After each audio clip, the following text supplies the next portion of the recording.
તો ભાવનગરના પાલિતાણાના રંડોળામાં કોઝવે પાણીમાં ધોવાઈ ગયો છે। નદીમાં પાણીના પ્રવાહમાં 2 લોકો તણાયા છે। 2 લોકો તણાતા તેમની શોધખોળ હાથ ધરવામાં આવી છે। તો રાજાવળ નદીમાં ઘોડાપૂર આવતા રસ્તો બંધ થઈ ગયો છે। રંડોળાથી પાલિતાણા આવવા જવાનો રસ્તો બંધ થયો છે। તો હાલમાં દ્રશ્યો તમે જોઈ રહ્યા છો પાલિતાણાના, જ્યાં ધોધમાર વરસાદ બાદની સ્થિતિ જોવા મળી રહી છે। રજાવળ નદીમાં ઘોડાપૂર આવ્યું છે। નદીઓ 2 કાંઠે વહી રહી છે। ભરપૂર પાણીની આવક થઈ છે, ત્યારે નદીની આસપાસ અને પટમાં ન જવા માટે પણ તંત્ર તરફથી એલર્ટ આપવામાં આવ્યું છે, સૂચના આપી દેવામાં આવી છે।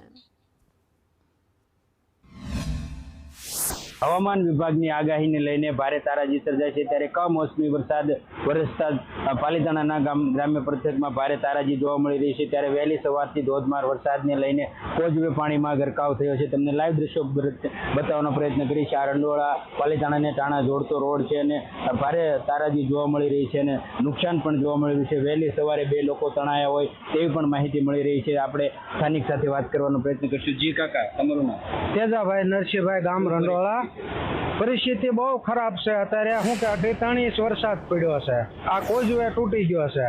પછી અમારી વારંવાર માંગણી છે કે ભાઈ અમને રજૂઆત ઘણી કરેલી છે કે ભાઈ અમને પુલ કમ્પ્લીટ કરી દો તમે।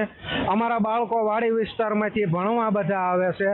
હવે આ રસ્તાના હિસાબેથી અમારા બાળકોને ભણાવવા કઈ રીતે? પ્રશ્નમાં તો આ તાણા પાલિતાણા હાઈવે રોડ છે ને આ વર્ષમાં ત્રીજીથી ચોથી વાર બ્રિજ તૂટી ગયો છે ને વાર પરેશાની થાય છે। કોઈ માણસો અવર જવર કરી શકતા નથી। વહેલા 6 વાગે તે 2 માણસ આમાંથી તણાણા છે અને એનો હજી પતો નથી લાગ્યો। 2 લોકો રજાવળમાં ડૂબ્યા હોય તેવી પણ માહિતી મળી રહી છે અને હજી શોધખોળ ફાયર વિભાગ દ્વારા આગળ કરવામાં આવી રહી છે, પણ મળ્યા નથી।